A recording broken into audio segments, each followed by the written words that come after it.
electricity. This is very important, and this also represents a huge economic opportunity in a context where the COVID crisis hit lots of economies in Europe and worldwide. As you know, offshore wind is also one of the let's say latest actor in the sea. The seas are very crowded, busy, with a lot of activities, and also with sensitive environments. And we have to make sure that we properly deploy offshore winds, considering all the stakeholders that are already present in the sea. So coexisting is, let's say, the main challenge in the context of massive deployment of offshore wind in Europe and abroad. We know some uses conflicts in Europe and in other areas. As you know, in Europe, in the EU, we have a directive for maritime spatial planning, and it is supposed to improve the way to conceive offshore winds, and not only offshore wind, but also other activities to avoid conflicts. So this is very important to be creative, to be open-minded, and to make sure that all the stakeholders can coexist. So this is the first point. Concerning the task team, it's very pragmatic, and it's very, let's say, it has to be effective, because we want to establish a dialogue, a direct dialogue between Norwegian and French actors to share experience, to boost innovation, and also to speak about economic opportunities for both sides. And we have very good example of Franco-Norwegian cooperation. A company like Nexans, for instance, is a very good example because of the implementation of Nexans in Norway. It's a French company. So I think we have a lot of things to share, and we started this dialogue a few years ago. So this task team is the occasion to make it concrete and to look forward to opportunities. Thank you, Ali. And over to you, Knut Erik. A few reflections on the same as our co-host this morning. Very happy to have you here. Thank you, Eli. Yes, my name is Knut Erik Sten from Norwegian Energy Partners, or as for short we call it NORWEP. Thank you for a great program to all of you in the French-Norwegian Chamber of Commerce. It's been very interesting to watch these days. Quite an achievement you pulled off on as a webinar. That's really impressive. Thank you very much. And all the topics is very, I think all the topics was really interesting, addressing this transition and this new move into the ocean space, really. So that's been really good. Looking at the offshore wind in a global perspective, the growth is tremendous, really tremendous. And we see that also in France, and to some extent now also in Norway, which is good. And it's been exciting and a lot of learning actually from France, the steps we've taken in France. I think many could learn from that, so that's been good to watch, and we will look forward to work together on this development. And that's some of the reason why we've established this task team, like from Team Norway with Innovation Norway, NORWEP, the embassy, and so on. And we will, as Mathieu said, try to explore bilateral activities, both with industrial activities and R&D. So you will hear more from us in that respect. today's topic, I think is I think it's good that we really start to address this. Not only there's been so much focus on levelized cost of electricity and so on. This is just as important. That the use of ocean space has changed dramatically the last, I'd say, 10 years. It's kind of moved from where shipping and fishing were more or less alone. Now the use of ocean space have multiple users, and it needs to be addressed in a proper way. And the spatial planning is complicated. But as the title for the week has been a smart and clean ocean, we also need to address this coexistence in a smart way with the mutual respects. So I look forward to listening into this session. Thank you. Excellent. Thank you very much, Matthew and Knut Erik. Without further ado, we're going to dive into some of these topics. I want to start with you, Anne, head of section at the Directorate of Fisheries. Norway has a 50-year experience of a substantive oil and gas industry that has developed and coexisted alongside an also very substantial and much older and also very valuable fishing industry, with the challenges that pose for coexistence, but also public acceptance and the likes, issues that we do have to address if offshore wind projects in the future are going to develop as per the ambitions of our respective nations. Can you share some lessons drawn about coexistence and co-use from Norway's 50-year experience of offshore activities, and maybe share with us some do's and don'ts, some best practice, and also some challenges that you have noted over these 50 years? Thank you, and good morning to you all. I prepared a very brief presentation. Do you see it now? Yeah, you should. And I'll try to answer Eli's questions, or at least from our perspective, and within 10 minutes. That's not very long time, but I think it's correct to say that the overall conclusion is that on a general and actually quite at the national level, I think our perspective today is that the coexistence it's considered to be relatively good. Comprehensive marine management is established and well functioning in Norway. When I continue the conclusions, I talk about three main areas: the North Sea and Skagerrak, the Norwegian Sea and the Barents Sea. But of course, not everything is all sunny, and I think that one of the major things is that whereas the general conception is that things are working quite well on the national level, when it boils down to regional and even more local areas, then it gets much more roughy, and with their experience still some conflicts.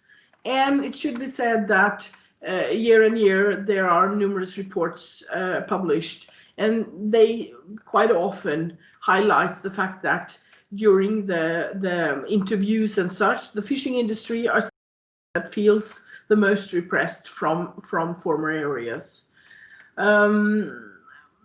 We have learned three very important lessons, and of course the very absolute most important one was that to get acceptance of a systematic economic compensation system for the loss of fishing grounds, fishing gears, and operating fishing time, that we got this regulated in the Petroleum Act towards the late 70s, has been extremely important. We also have not as much regulated, but still a dialogue-based system connected to the oil and gas industry's temporary use of areas. And not least, we have, for instance, guidelines in connection with seismic activity. And this has being or is the least regulated area. Sometimes still tricky today, but for instance, the guidelines that were issued in 2013 were joint guidelines worked out with the Ministry for Oil and also the Ministry for Fisheries. But one of the important thing is the fact that, and it's a challenge, it was a challenge then and it is a challenge now, and that is overlapping areas. And areas that is likely to be very interesting for us, for both offshore aquaculture and fishing, is most likely also very interesting for offshore wind, for minerals, for oil and gas. And in one report that was published in, I think, as late as April 2020, they showed this map where they have tried to make a model and trying to show with color how much of the areas that's very overlapping, and the redder it gets, the more tricky it gets. It should be said that one of the tools that we have used is we have developed large management plans for the North Sea, the Norwegian Sea, and the Barents Sea, and they have been very, very important to sort of draw up the large and to know the number and get familiar with all the different legitimate users of the ocean. But that is more like white papers, and I've been a bureaucrat for close to 35 years now, and my very sort of instinctive reaction is that at the end of the day, it's very important to draw up legal frameworks and actually sometimes also regulations. In the Directorate of Fisheries, we are still very strongly in favor of the fact that legal authority regulating specific areas, specific activities, must be held by the sector authorities. I think also it should be said that, and I assume that would be the same in much of Europe, there is a geographical scale towards this. The oil and gas is very strong and very important to the southern parts of Norway, whereas, for instance, aquaculture and fishing has an enormous impact for the northern parts of Norway. And of course, then the conflicts in connection with regional areas and even more local areas will be vocalized very strongly, because they are so, not solely dependent, but they are very dependent on these industries. But then, of course, cross-sectorial dialogue is extremely important. And of course, we need to do, still, we have already done a lot of it, and we must continue. GIS, geographical information systems, mapping, digitalizing, report duties, satellite monitoring of the fisheries, verification all the time, so that we sort of fill the concept of knowledge-based use with real content, not just words. You asked also, or you said in the beginning, what about offshore wind and aquaculture? And I've used some illustrations from Hywind Tampen, and I'm basically an aquaculture expert. So, and from our point of view, our position today is, yeah, a careful yes. We think that probably there is a lot of possibility to work together with offshore wind, but we, as of today, know very little about the production biology out there. But I suppose we in the future will have to be more efficient in how we design and how we use the sea and use it more efficiently. Today, all of Norway's aquaculture production takes place within 4 nautical miles, and we want to grow, we want to increase, and we need new production areas. And the answer is very logical. We have to move further out. But then that illustrates my starting point. We are the new kid on the block, and when it comes down to actual areas that we need, then it gets very, very tricky. And despite the fact that we have had two large processes, both with regards to involving a lot of ministries and NGOs and whatnot, and we have also identified some suitable areas in a very open and very transparent process. When it comes down to actually locating some of the development licenses that has been part of my responsibility for the past 5 years, and was meant as a technology boost to the industry, particularly the red one, Smart Fish Farm, that we are working now with locating some 35 nautical miles out from the coast of Norway in the middle part in Trøndelag. When the discussion comes down to specific areas, it gets very, very tricky. And there is still not a general agreement on what legal authority has the final yes or no. And so again, the same on a national level, it seems fine.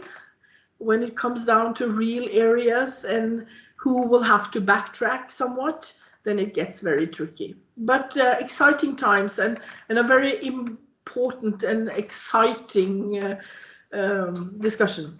Thank you. Thank you so much, Anne. Those are really very, very interesting and useful reflections. If I understand you right, when I called you and asked if you could participate, I said, could you give us the success cases from 50 years of coexistence? And you were very quick to correct that imprecision of mine. Don't assume that this has been rosy. There are embedded overlaps and conflicts of interests. The more we find, the more potential there is, the more potential conflict of interest there is. And this may not be at the national level, but at the local level, this is also a question of be and not to be for people. If I got your message right, I understand you also highlight the importance, therefore, to prepare for and address these issues early through regulation, be it compensatory measures, etc. And I heard a very strong advocacy for some good bureaucracy in there, the importance of actually ensuring transparent and predictable regulatory systems and plans, and also mechanisms for mitigating those conflicts that are expected, that will arise. So very, very useful input, and I think it also creates a good bridge to our next speaker. If you can stop sharing your screen, Anne, yes. I will pass the word to, I would say, your colleague in ADOC, the Occitanie, Julien Siglar. Occitanie is a region in the south of France that has ambitions to become a leading hub for offshore wind in the Mediterranean Sea. And you are expected, Julien, to announce one of the first commercial tenders for floating offshore wind in the region in 2022. And it'd be interesting really to hear from you, what challenges does this pose with regards to existing activity in the region? This is already a vibrant marine region, and how do you work to mitigate this? And perhaps also, since we have a number of companies around the table, what message do you have for companies wishing to be part of this developing industry in the Occitanie? What do they need to bear in mind as they enter your region? Yeah, thank you very much, Ellie, and thank you very much for the invitation.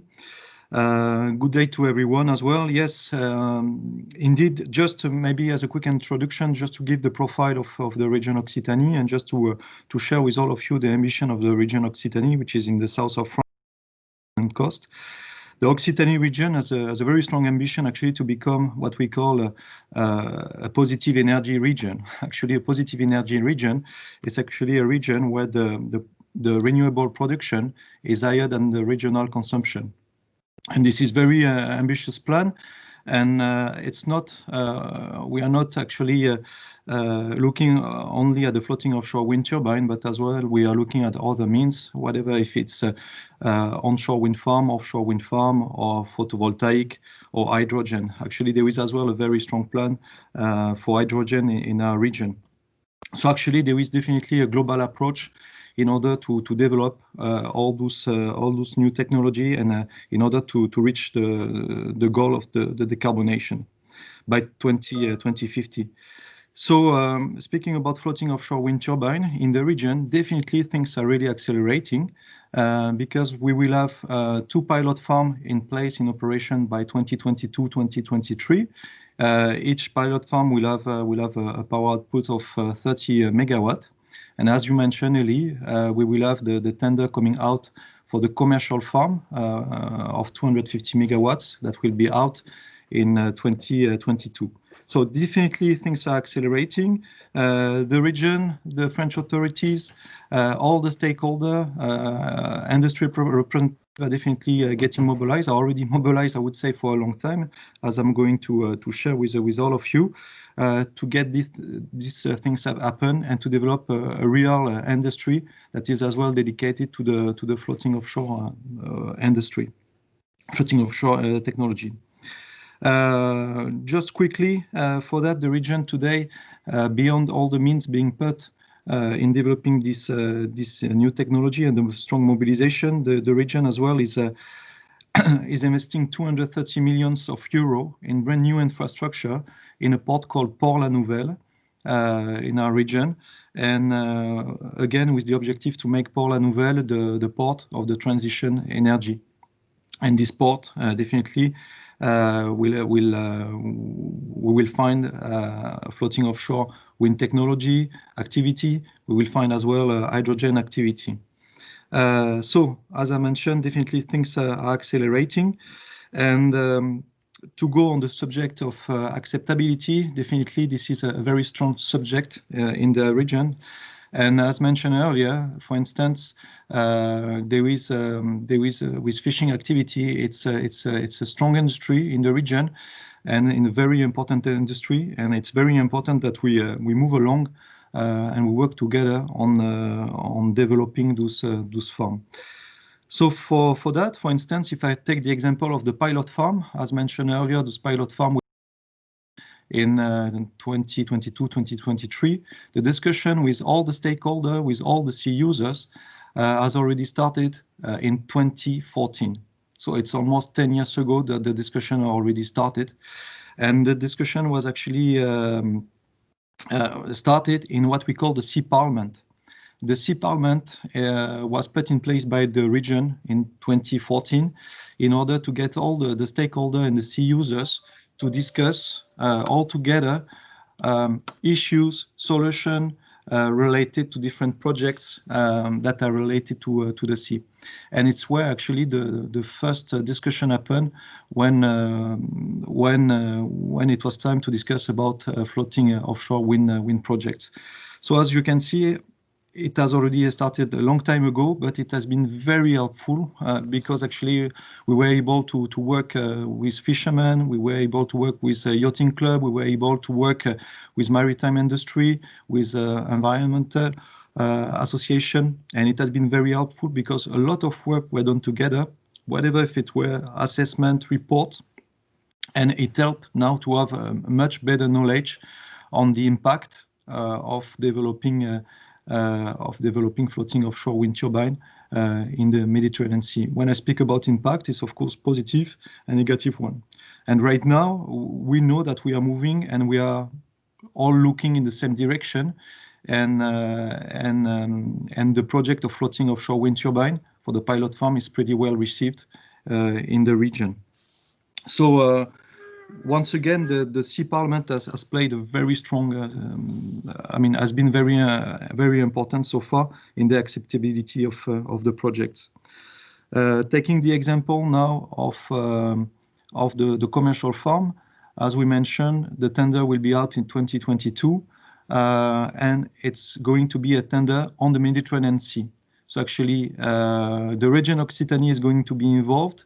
and as well the Sud region, our neighbor, will be involved. And this is very important as well, to work in good relation with the neighbor, whatever if it's a region or a country, because the activity that we will have do not have border, I would say, and it's very important that we work together on this point.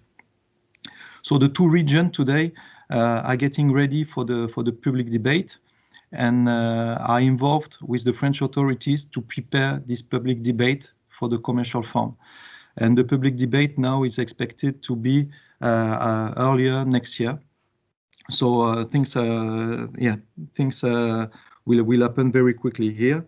And once again, all the work that was done in the Sea Parliament, the Region Sud has roughly the same organization as well, is once again very helpful, because a lot of information is available, and this information actually helps to prepare the public debate and help as well to give the proper information to the person that wants to be informed about those projects.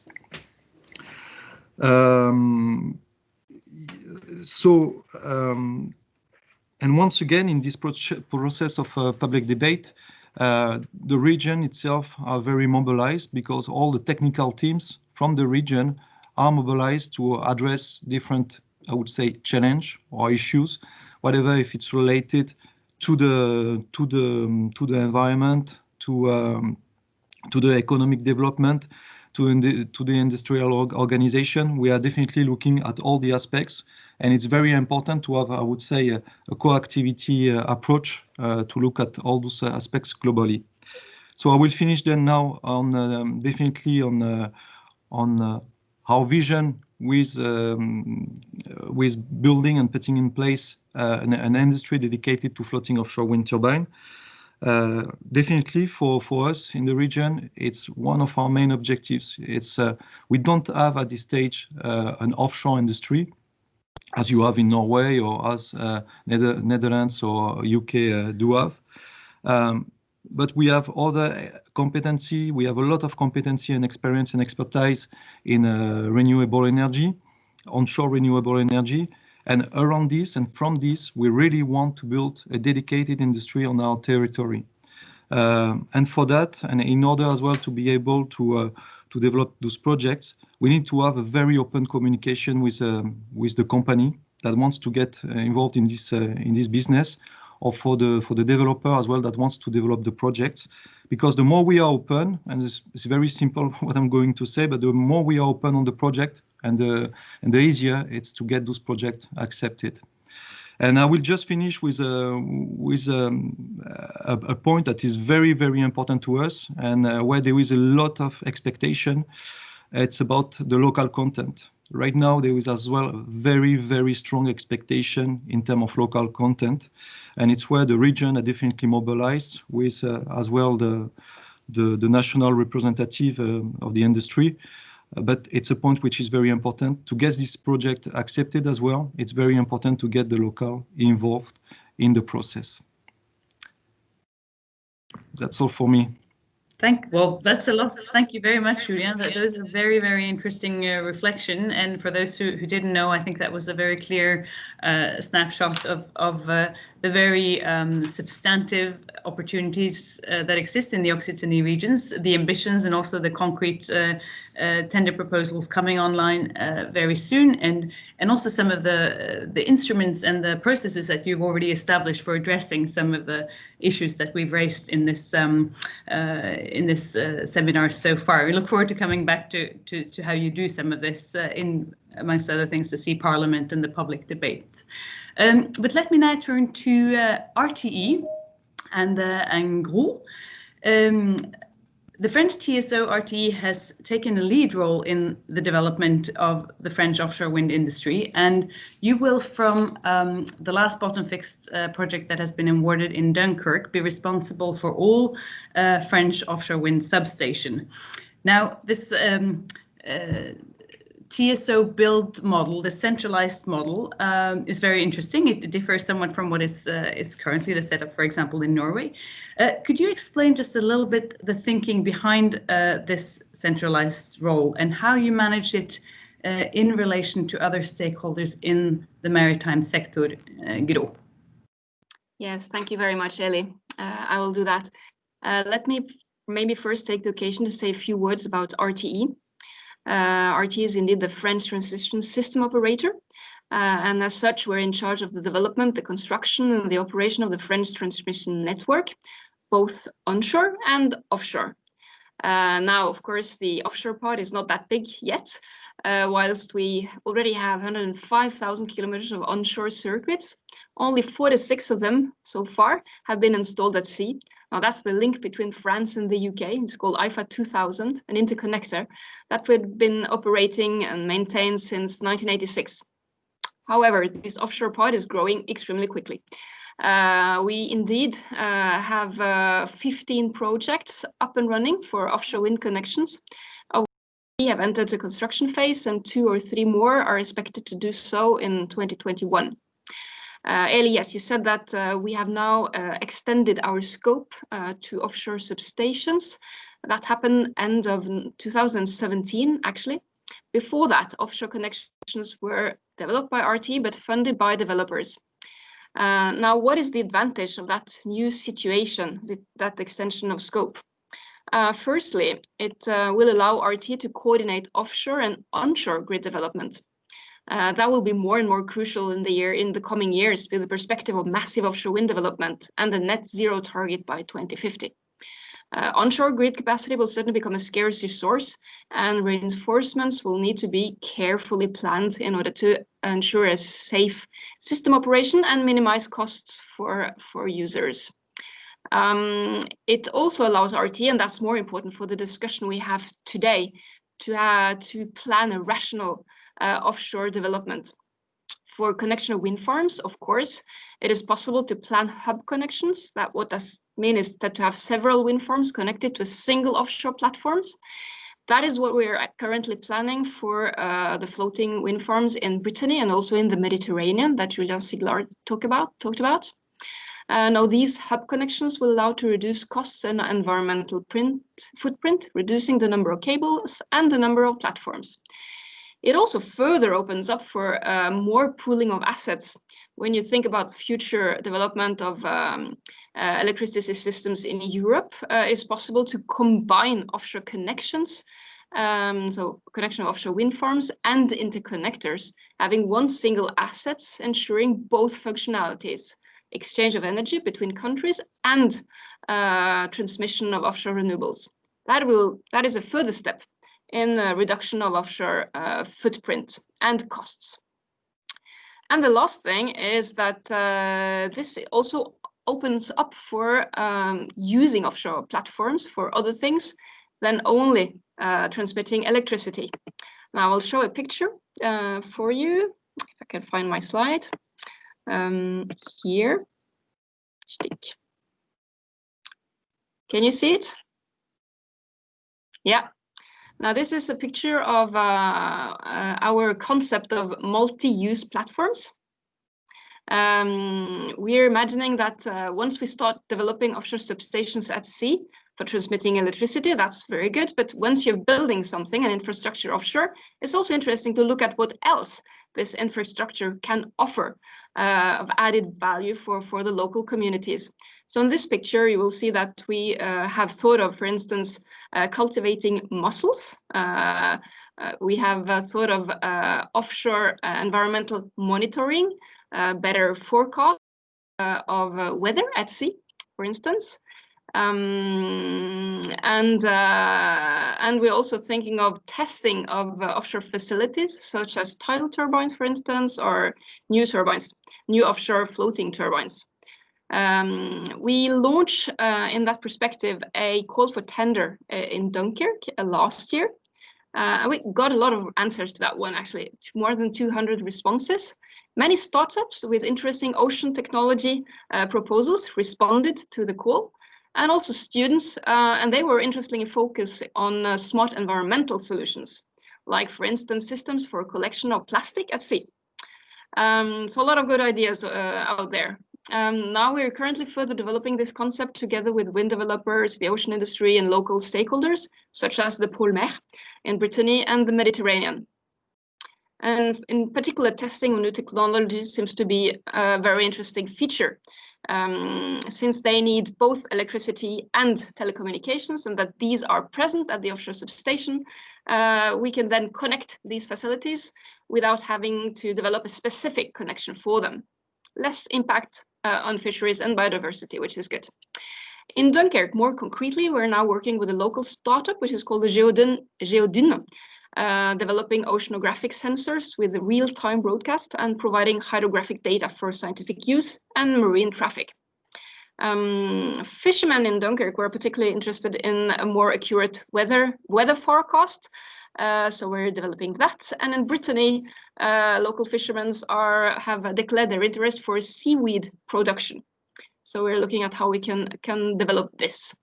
On a more general level, we're looking at how these smart features may facilitate enhancement of ocean knowledge, which is important for development of offshore uses. And we're looking at how we can transform this into a systematic feature of all RTE future offshore substations. And this is something that we're now currently discussing with local stakeholders during the public debates that are currently ongoing. Julia talked about the one in the Mediterranean that will come up next year in 2021. We'll also have a similar debate in South Atlantic in 2021. We just finalized the one in Normandy. It ended in August, and in 3 days, watch out for the press, the independent commission that was organizing that debate will publish its conclusions. Interesting debate with more than 2,000 different participants, 28 meetings during more than 9 months. This is really a forum for discussion of multiple use of the sea. Currently, we're doing the same thing in Brittany, with some restrictions because of the COVID, of course, but it is possible. It is possible, and we're looking forward to continue this next year with all the local stakeholders. But to conclude, coexistence of uses is not easy. There is a lot of skepticism out there among local stakeholders, and it's normal. We're taking up the space that they have been used for ages. So it takes a lot of patience, willingness to understand each other, an open mind from all sides, and also the willingness to build on partnerships outside public debates and outside projects, but on a more general level, in order to build this common understanding and then facilitate the development of the projects when they start. And in that perspective, RTE will be happy to work with an innovative Norwegian solution, for instance, in the future in order to enhance this. Thank you. Thank you, Gro. Those are really interesting reflections, both on how RTE as a TSO has taken a role and been a driver in this, well, not new setup, but in this new format for dialogue and building also acceptance around projects. And just what a plethora of very practical and sort of accessible examples of co-use. We moved very smoothly from coexistence to co-use, and I think you said implicitly that these are parts of the same thing. To get that public acceptance and co-use, there needs to be coexistence, there needs to be co-use, there needs to be something in it for all. And from mussel farming to weather forecast data monitoring to seaweed farming, very, very exciting and very concrete projects that I think also very ordinary people outside the industry can relate to. Happy to come back to that with a number of questions I have at least afterwards. I just now want to turn to Martin Goff, Head of Permitting of Offshore Wind at Equinor. Equinor is a lead in floating offshore wind globally, and as a broad international energy company, you currently run operations in more than 30 countries. And previous panelists have spoken about the importance of transparency, good national and regional dialogue as prerequisites for the offshore wind industry, accelerating, getting this public acceptance. And I can see you nodding and taking notes throughout.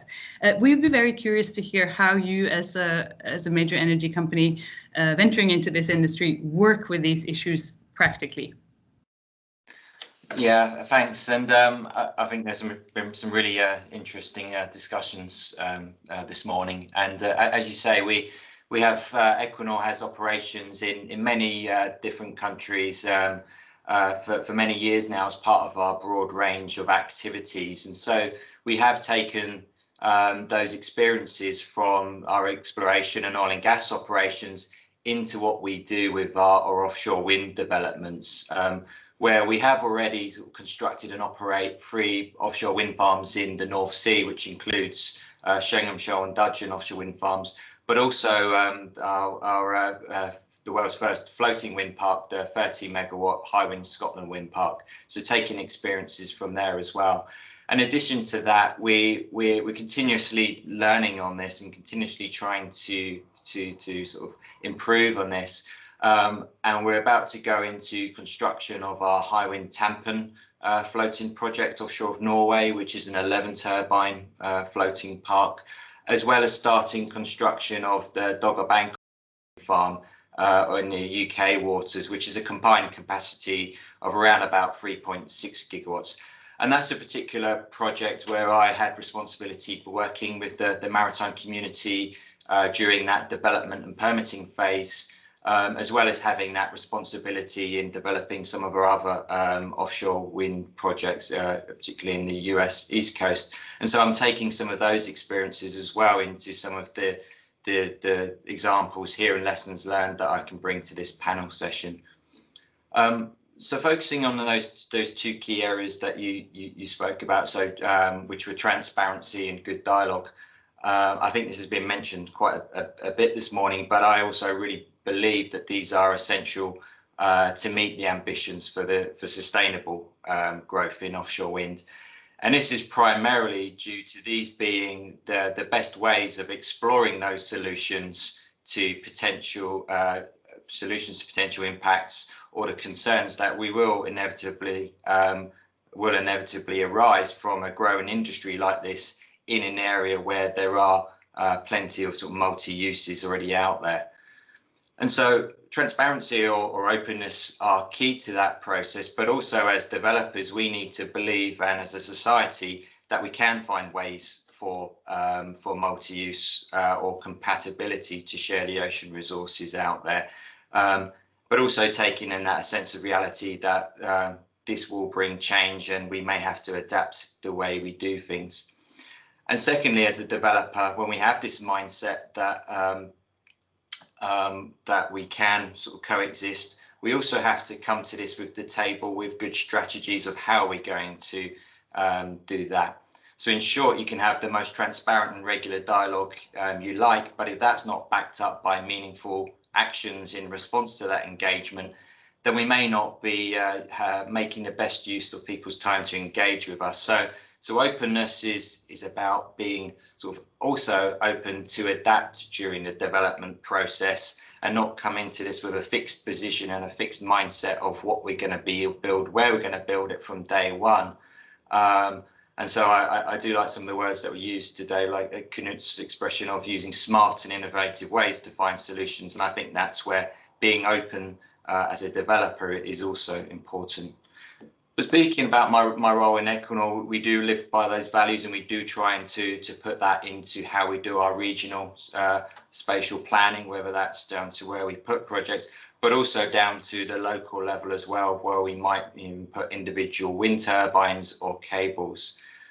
And noting that the regulatory processes are in place, which are very essential, and I agree they're very important to ensure there is a legal framework for consultation and mitigation.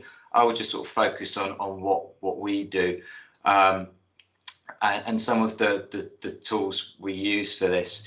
And for me, I think one of the key ones is a principle that I live by is one of no surprises.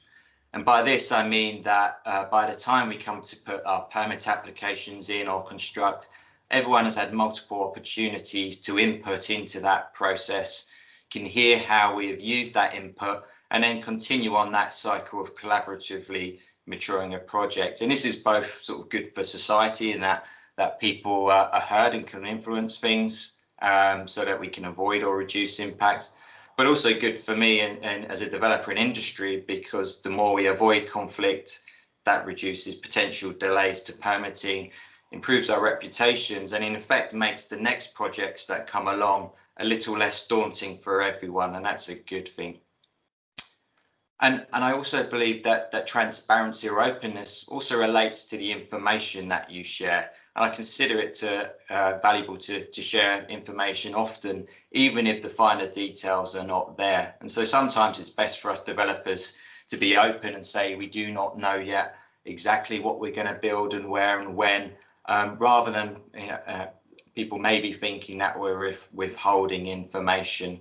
And I also think that talking about the technical and commercial information of how we do things is extremely important as well. I think Anne touched on this in that sharing information of what different groups do. And I think by us going out and explaining the technical and commercial reasons why we build to developing offshore wind farms and the constraints, but also hearing from the other communities, really gives a much more mutual respect and understanding of why we do things in certain ways and why we can't always respond to certain requests that come along. But I also acknowledge that the no surprises approach is not always possible from day one. This is a competitive industry at times, and there are business development areas where we can't be as open as developers. But I think that's where the governments and the regulatory bodies have a role to play. And so it was really good to see that this has been happening since 2014 in the Mediterranean, way before developers come in and start that process. So that's really positive. And then the next point is how you really go about sharing that information and soliciting feedback. And for me, it's all being about as inclusive as possible, so that everyone that has something to input can, whether they are represented by large, well-organized associations or unions, down to the individual fisherman or small business holder, so that we can get as much feedback as possible. And to reach all of those people, you need good tools, good communication tools for that two-way flow. For us, we've found having dedicated fisheries liaison officers in our projects is a great way to have that dissemination of information between us, the developer, and the communities, and then to get that feedback back. And this includes the ways we go about it. So getting down to the docks, speaking to fishermen down at the quayside where they work, being adaptable to their times, setting up dropping sessions on a scheduled time every week, so that if someone wants to come and provide, share information or ask questions, they know where they can go, when they can go, and that makes us more visible and accessible.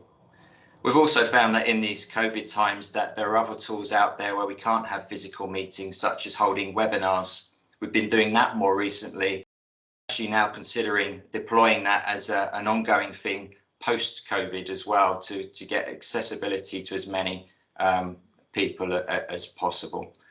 As well as that, it's not just onshore, it's offshore as well. So by us using offshore fisheries reps on our survey vessels and construction vessels, we can also use those communications offshore in the working environment to share information, to be a communication link between our vessel masters and mariners out there. And again, all on the basis of trying to deconflict any issues out there, to have smart ways to work around each other offshore, and to really make this a safer and better place for all these multi-uses to work. And just for the last point, I think that's proven extremely sort of important, is letting people know what you do with their information. And this comes from feedback where we've had stakeholders say that they feed information in, but we're not listening. And I like to reassure people that it's not the case we're not listening, but we could have been better about how we share that information. And we don't want people to feel that they're disenfranchised from the process. So now we go about trying to really respond to everyone's feedback, to say what we've done with their information, how we've used it, and if we can't use it, explain why. And I think that's really an improvement. So all of this dialogue and openness has meant that in some cases we've been able to actively avoid certain fishing areas, adapt our layouts to accommodate certain gear types, and have smarter offshore operations to de-conflict offshore. And so this really, I think, is leading us at least on the right path to sustainable growth. So I'll leave it there. I could talk for hours, but thanks for the question. Oh. Well, thanks very much, Martin, for the answer. That's I think there was some very interesting reflections on how you actually, as a company, address in practice some of these issues. The importance of transparency and also predictability and good dialogue seems to be a thread running through your operations, and it was interesting to hear sort of dedicated liaison officers for fishermen or regular team meetings. I mean, to get a vision for those who are not totally in there. Of how this actually happens in practice. We're running a few minutes late, but if you may, I would like to just pose one very brief follow-up question to you, Martin, if you could answer also very briefly, because you were underlining that the devil is in the detail, and it's all very well, you said several times, to have the dialogue, but if you're not willing to adapt to some of the feedback that comes, well, then maybe even you create more damage than. If you could, in just 1 or 2 sentences, give us a practical example of how you have adapted a project based on feedback received one form or another, be it from fishermen or other stakeholders, that would be very useful. Yeah, I suppose an example for that is some of the activities we've been doing out in the east coast of the US with one of our projects out there. And we started the engagement on wind farm layouts really early on in the process. We've only just put in the application for the permits. We started that conversation very, very early on. And through that discussion, we identified areas where I suppose the highest value areas that fishermen felt extremely strongly about to sort of, you know, to keep as a priority versus certain areas that were less priority. And we learned a lot of what is the key areas, in those sorts of areas. So we were able to adapt our layouts to consider that and hopefully reduce the impacts. We're never going to be able to, this new industry is here. We're not going to be able to remove it completely, but we have done something different to reduce that from what it could have been if it was just a standard layout approach. Interesting. So actually adopting zoning and layout choices based on input. That's useful. Thank you. We're going to make a small shift, though. I think several of the speakers have also already pointed to the fact that coexistence and co-use are parts of the same issue. You have to look at also opportunities in some of these inherent challenges and what's in it for local communities, for regions, and obviously also for nations as you develop these industries. And we cannot talk about offshore wind without talking about hydrogen.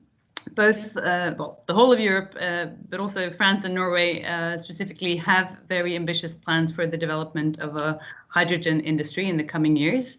In France alone, 7 billion euros will be put towards the development of this industry. And whilst, of course, in Norway, at least for the time being, we have an abundance of clean energy, 100% renewable energy that could produce that hydrogen. The development of that hydrogen production in places like France is also pendant on a massive build out of renewable energy sources, where offshore wind would obviously play a factor. Now, we have with us this morning Technique FMC, an engineering and energy company well known from the oil and gas sector for developing large offshore installations. And you have grown, Julien, to become a broad energy company, and you're also a key partner on major renewable projects like Hywind Scotland that we heard about earlier. And you're also amongst those who are venturing into hydrogen. And with your Deep Purple project, you work on with a number of maritime stakeholders to develop hydrogen as an energy carrier for several usages, including maritime transport, fish farming, etc. Can you tell us a little bit about how you as a company ventured into this project and how you see the synergies between the growing offshore wind sector and hydrogen technologies like the one in Deep Purple? Thank you, Ellie. Hello, everyone.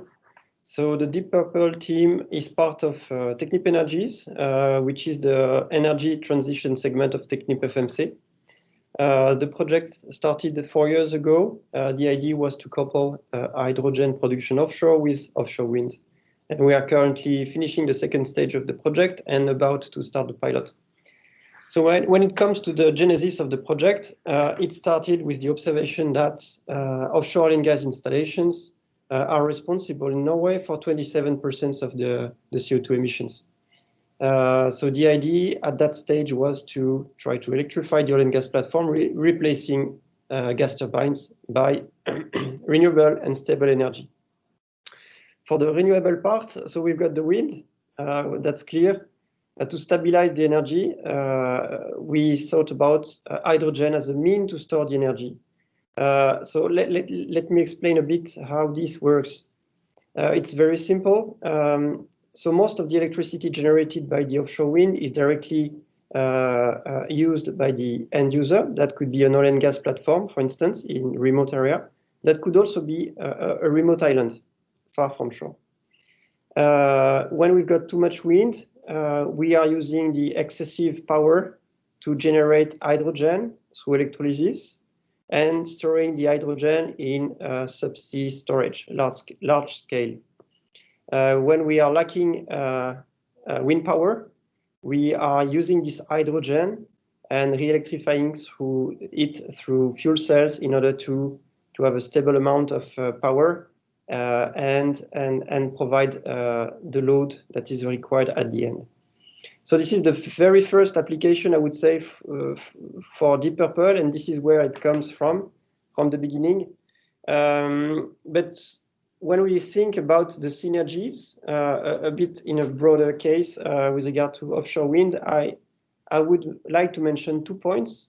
So the first one is hydrogen. We have seen that in the first example. Hydrogen could be a mean to solve intermittency challenge, but even at a wider scale.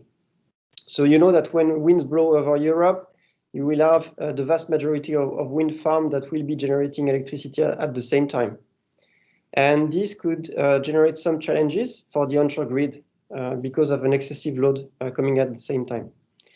So here having hydrogen as an alternative to export molecules to shore instead of electrons could be quite interesting. And the second point is that with the exception of hydropower or geothermal power, offshore wind provides the highest capacity factor of all the renewable energy sources. And it's more scalable, and it can be built in more places globally. We know that there is a vast offshore wind potential, both fixed offshore, but also floating wind offshore. So for those reasons, we see that it's quite a compelling option to integrate offshore wind farms with hydrogen production for large scale and potentially export hydrogen into what we see is becoming a future hydrogen economy. So when it comes to this main application, here we could be using a pipeline to shore, and this pipeline is now becoming, in fact, the storage part. So it's acting both as a transport media and also as a buffer towards the shore. And we believe, in fact, that offshore hydrogen can become an alternative economic with regard to onshore hydrogen when we are further from shore, when we have stronger winds, steady state winds, and where essentially the distance make it economically viable to transport molecules rather than electrons. This is one part, and the second part is that there is also the opportunity to reuse existing infrastructures. So we have talked about the oil and gas installation. At the end of their life, we could obviously think about reusing them to transform them into hydrogen platform, converting the electrons into hydrogen. It's also the case for pipelines. So we see that there are a lot of opportunities in this area. We see that this can also be retrofitted to existing wind farms, so it's not only for green fields. And this story of exporting hydrogen, I think, goes along with the current strategy of Europe. Our main countries in Europe axis their strategy also on the hydrogen, like the UK, the Netherlands, Denmark, or Germany. But we see that France is also more and more growing into that, and we see a lot of opportunities and way to work together. So just to come back on the project itself, so we are now, I was saying at the beginning, about to start the pilot, and the next phase, that will be an onshore pilot, but next phase will be to go offshore, obviously, in a marine environment. And our roadmap is showing that our first solution will become available in the first commercial solution, will become available towards 2025. Thank you, Julien. That's those are very exciting projects and developments.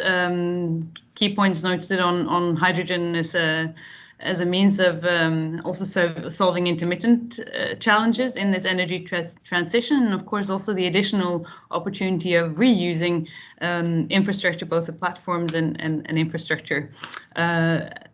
As this sector develops. We'll come back to you with a couple of questions, I'm sure, afterwards. I want to pass the word though to Bjørn Sanden, Technical Director at Subsea and Land Systems at Nexans. You are a supplier of dynamic cables to offshore wind projects around the world already, and like Technip, Nexans is also venturing into hydrogen.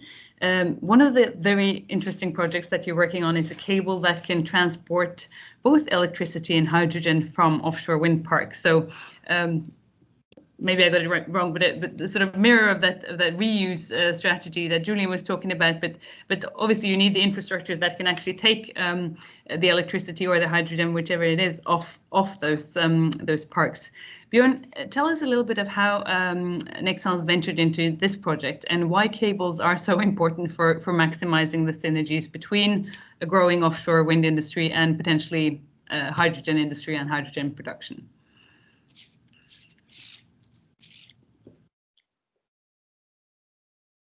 You need to unmute. You're unmuted at the moment. See if I can unmute you. No. We cannot hear you.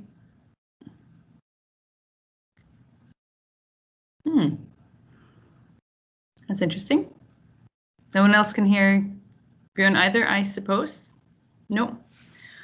Okay. Do you want to fiddle a little bit with the technology, and I'll run a couple of follow-up questions, perhaps. Maybe. Now?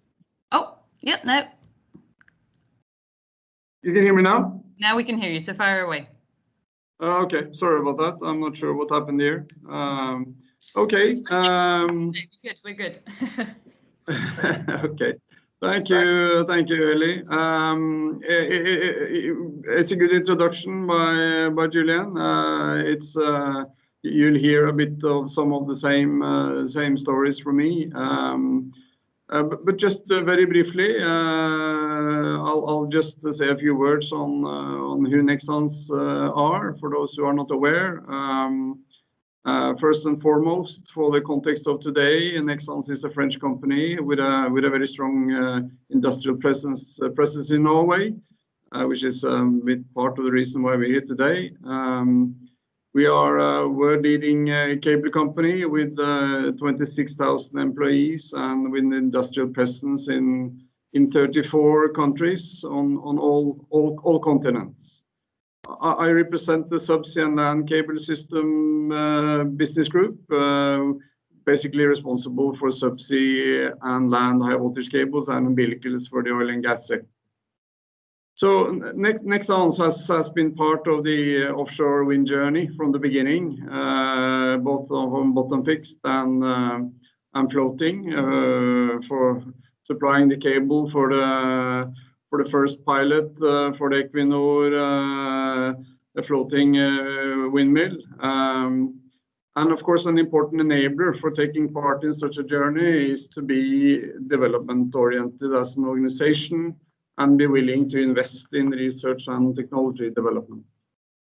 With the onset of the transition into hydrogen future, it's only natural for us to explore what we can offer to support this development. Another important building block for us in this hydrogen future is our experience from taking part in major projects in the oil and gas sector, basically pushing technology forward. We have also delivered so-called umbilicals, which basically is complex cables made up of steel tubes, fiber optics, electrical elements, and whatnot to the oil and gas sector for more than 30 years. And in this case, these steel tubes have been used for hydraulic fluids or methanol. But this is where we are looking at exploring this technology for use in this hydrogen future. So basically, coming back then a bit back to the project that we're talking about, it's basically a 4-year research program that we are venturing into together with SINTEF and with some support from financial support from the Norwegian Research Council. As already pointed out many times, renewable energy is projected to grow exponentially again in the future. And this renewable energy growth primarily consists of energy sources with high fluctuations in their productions, such as wind and solar, already mentioned intermittent energy sources. This will increasingly cause peak power production exceeding either power grid capacity or local demand. And as pointed out by Julian, one possibility then is to utilize the energy created during production peaks to introduce an intermediate energy storage unit. And in this respect, hydrogen is a promising energy carrier. And currently, the market demand for hydrogen is set to increase significantly.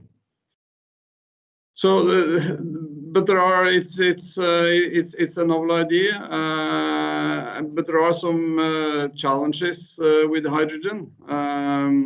First, hydrogen gas has one of the lowest energy to volume ratios. And consequently needs to be highly compressed or liquefied to compete with existing energy carriers. And high pressure transport under hydrogen exposure puts very stringent material requirements, and the issue gets even more challenging in an offshore environment. Specifically, hydrogen can embrittle the materials, leading to catastrophic failures. So for this reason, to advance this topic, it is necessary to really deeply understand the material aspect of this to develop a safe and robust infrastructure. In this sense, the underlying idea of the project is to establish clear assessment methodology for material selections to be used in hydrogen transport for umbilical infrastructure, both with or without a simultaneous capacity to transport electrical energy. So succeeding in the development of the underlying idea will not only result in facilitating and reducing the cost of environmental friendly energy production, but will also open a new market and application areas for us as a supplier. So in summary, Nexans envisage to add value to existing transmission systems by leveraging on our umbilical expertise to produce hydrogen transport lines bundled or integrated to power cables, provided that this can be done in a safe manner. And this is, I think, one of the key topics. Hybrid transmission lines can contribute to reduce hydrogen cost from an offshore hybrid production plant. Thank you. Well, thank you, Björn. Those are really interesting examples and reflection. There is a lot of focus on hydrogen these days. In the you can hardly call it a bus. There's 7 billion French euros behind it, and I think 9 billion German euros, so there's a lot more than bus, but obviously what you're also saying is that there are some challenges and a number of practical issues and technical issues to be addressed before we actually have developed a value chain. And you at Nexans as Technip have some interesting projects that are addressing parts of this. Thank you all for sharing your experiences and reflection. We moved swiftly from covered a broad span of issues from coexistence, acceptance, challenges against other industries to co-use opportunities and broad, obviously, industry synergies with massive opportunities like hydrogen. We are running a couple of minutes behind, but we have about 15 minutes till the end of this session, and we'd like to take the opportunity to ask you as a panel a couple of questions without necessarily putting you on the spot. And I will. I have two questions that I will bundle and ask to you all, because several of you have talked about sort of best practices, challenges, experience, lessons learned, and best practices in coexistence and co-use. And I'm curious to hear, as Norway and France now develop their offshore wind industry, or hydrogen industries also for that matter, what will be the key factors for a successful coexistence and co-use going forward? Apart from those reflections already made, taking those looking to the future, what are really the key things for different stakeholders to bear in mind? And perhaps even more importantly for this audience, and to take the debate a step further, is there anything France and Norway can do together to address some of these issues? So, for example, several of you have pointed to the importance of predictable regulatory frameworks. These are issues addressed also very much at the European and EU level. How do you, for example, see France and Norway, or this task team, working to help get these regulatory frameworks in place at the EU level? Maybe we can start with you, Julien. Brief feedback, if you may, so to hear from as many as possible. Briefer than me. Yeah, I will be brief on this one. No, I will go back to what you said at the very beginning on sharing experiences, and I think it's something which is very important. And as you flagged out, Norway, you have a lot of experience in the offshore industry, and based on this experience, and as shown by Anne as well, there is a lot of information available. There is a lot of good practices in place, and I think it's very important that we do have exchange on this one in terms of experiences. I will take just an example. Right now, there is a discussion about the navigation within the field, and I think this one there is already a lot of return experience, I would say, with the iWind projects. We had some I would say some communication with the fishermen as well over there, and we understand that things are going very well, and it's why it's very important to have some communication and good communication on practice, and to understand how things were organized and how things were solved, I would say, if there were any issue on this one. Very interesting. Anne, maybe you want to reflect also a little bit, if you can, on how do we sort of address this at the European level? Norway is not a member of the EU, but has good dialogue, and obviously within the French-Norwegian collaboration, there's opportunity maybe for raising some of these issues together. What's your primary thoughts and recommendations? Yes, thank you. No, I can only second what everyone has said, that I think that constant dialogue and to sort of keep the lines open will always be very important. I think that of course there is a lot of things to learn from Norwegian experience, but perhaps not all areas are that comparable to each other, but I'm sure that some of it can be learned. I thought it was from an aquaculture perspective. I was very fascinated by the slide that Gro, the lady, showed, that included also seaweed production and mussel farming and things like that, because in Norway, that is something that we are also very keen on. And so because one thing is the co-use connected to intensive use of areas. What about, is there a possibility also to develop some, what should we say, less intensive, more extensive use of areas? So no, I'm sure that, and with regards, for instance, to mussel farming, Europe is enormously big compared to us. So I'm sure that there is a lot of areas that we could have very fruitful and actually quite fun discussions and yeah, exchange of experience. Thank you.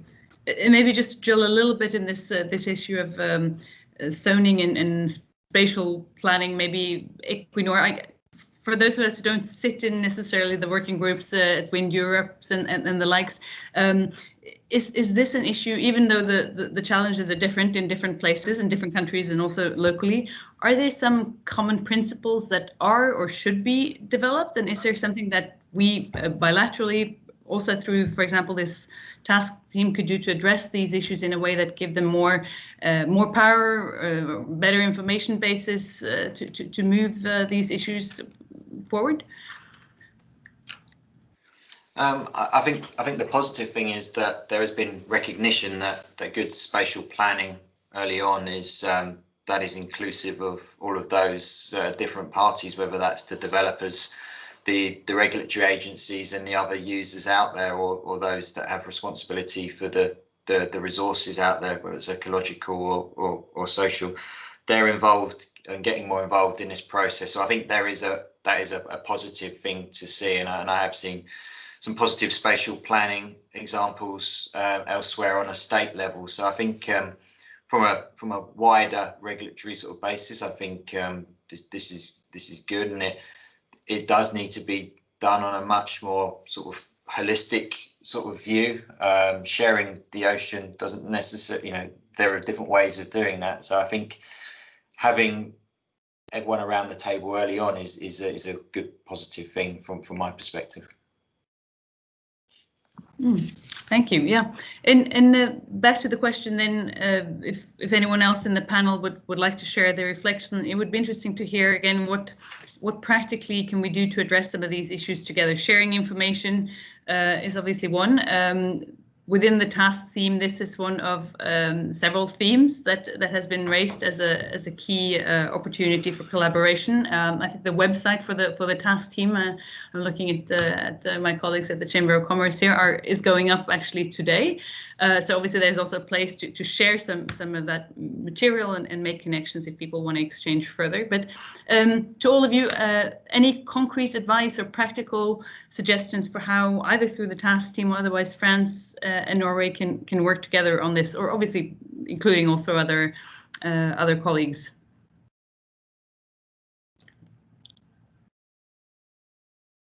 All quiet. Yes, maybe I can mention something about that. Yes. So first of all, I think that we still need continued acceleration in investments in green energy production, and that's mainly driven by policies. Okay. But we know that we have available innovation funding and building pilots together through consortium mixing Norwegian and French company could be a way forward. I think this is the path towards more industrialization, towards, again, the hydrogen economy. And here, when we talk about the renewable hydrogen economy, we need to talk about the price of the hydrogen we are talking about. And here we need to compete with what's used today, which is gray hydrogen. And to do so, we need some volume of hydrogen market and to be able to lower the cost of the various equipments and so on. So really, maybe a first step could be to develop pilots, quite large-scale pilots. And there are currently a number of available calls, and this is a way that needs to be explored quite deeply with attention.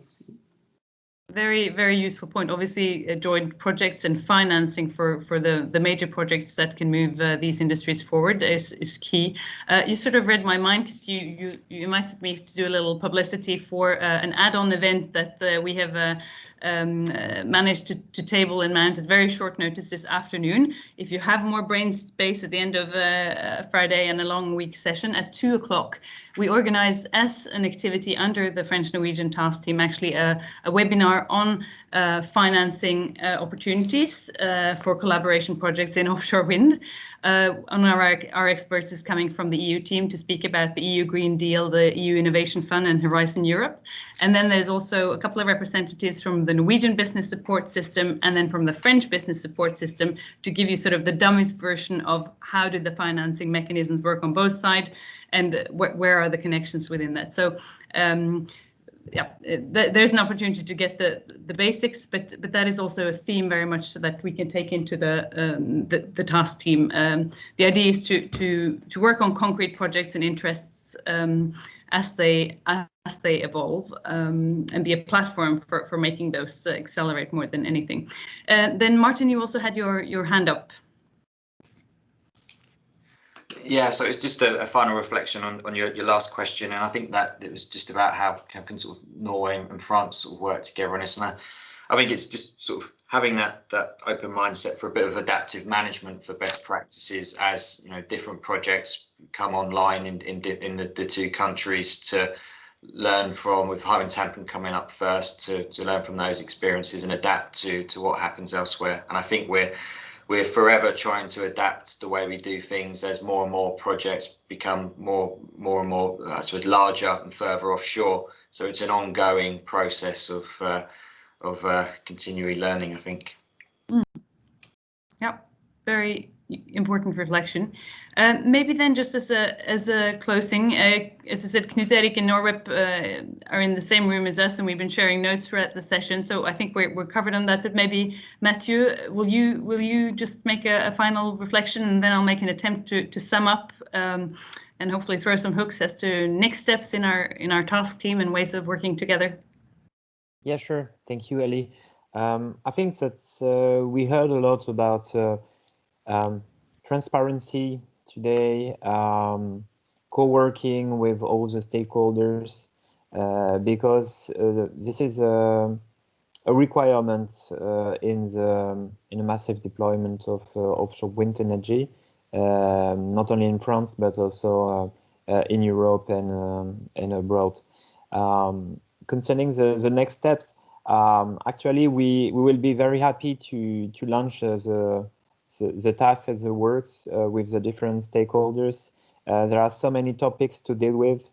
Gru de Saint-Martin showed you a bit about coexistence and multiple use from the TSO's point of view. This is typically an example of co-working that we had in France between the sector and the TSO, but also the academic players. And this is something that we can reproduce with between the Norwegian and French partners, because I think that we still have a lot of things to learn about floating offshore wind, especially. We also have many experience and feedbacks from the oil and gas industry. We have to keep in mind that this is an industry that has to mutate very quickly, and also that can bring a lot from, let's say, a technological point of view. This represents a source of green growth, of jobs, and I think that all these challenges can be addressed in the task team, but we will do it very concretely and effectively, as the Norwegians and the French can do. Thank you very much, Matthew, and thank you all for the very rich and inspiring, challenging also discussions this morning. It's hard to summarize in now the remaining 1 minute all that has been shared and said, but I think a key message that has prevailed throughout is that we have to be prepared for this being somewhat challenging. 50 years of offshore experience in Norway has not been all rosy one, but it's important to be prepared for that. And and also to start early the dialogue on how we actually solve these issues. The Sea Parliament in Occitanie is a very interesting and practical example of that. 2,000 people, as I think it was said, who've been involved in the process in the north of France recently is a real bottom-up and top-down and sideways process for dialogue and engagement, and one to have perhaps admire and exchange.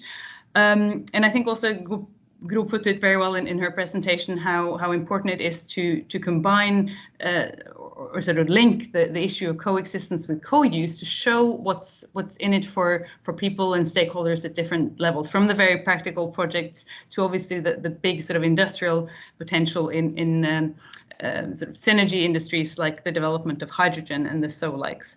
And it seems like the companies are well aware of this, of these issues, and have a strategy for addressing them, while knowing that listening is one thing, but also taking in some of those advice and maybe some of that critical advice is important. Speaking of that, it's Knut Erik pushed me a note that the European fishing industry put forward a letter to the European to Wind Europe on the strategy for offshore wind, and one of the facts that arose in that exchange is that in order to actually achieve carbon neutrality in Europe, you would need about 3% of the available sea space. So the question is also sort of, how do you balance this 3%? Perhaps is that a reasonable piece of land to take if it can actually bring us to the climate goals and Paris Agreement? Discussion to be held, and these issues to continue to be addressed, but there are solutions that have been found and that are being sought through these processes and systems. There was also an important sort of rally made for the bureaucracy doing their homework. Let's make sure that we get predictable and transparent regulatory systems for addressing these issues, and also mechanisms for addressing and mitigating the challenges that necessarily will come up.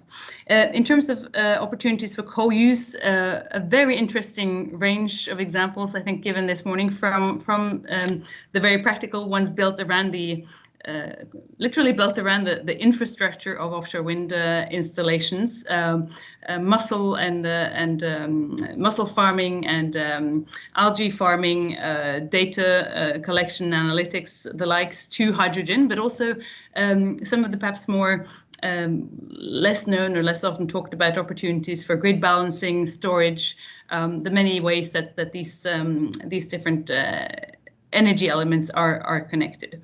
So with that, I trust the debate will continue within the task team, and hopefully also in forums like this. The task team has been well advertised already. There is a website going up today and contacts there, so if you're interested to join, please do.